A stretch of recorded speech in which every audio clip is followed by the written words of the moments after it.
જી સાહેબ, આખા કેસની તપાસ કઈ રીતે ચાર્જશીટ રજૂ કરી છે, કેટલા પાનાની, કઈ રીતે સાક્ષીઓની?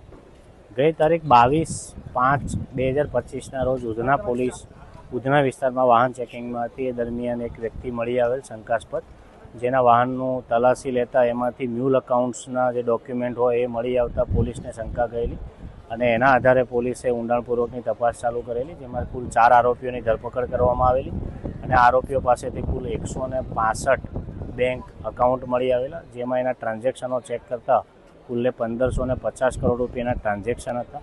જેમાં ઊંડાણપૂર્વકની તપાસ કરતા આ આરોપીઓ સાથે આરબીએલ બેંકના કુલ 8 કર્મચારીઓ જે સંકળાયેલા હતા અને અલગ અલગ લાભ લઈ, નાણાકીય અને અન્ય લાભ લઈ અને આ ખાતા ખોલવામાં તેઓને મદદ કરતા હતા.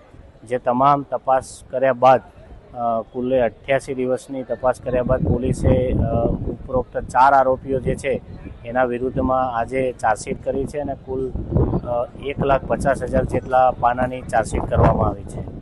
કેટલા સાક્ષીઓ, કયા મહત્વના પુરાવા?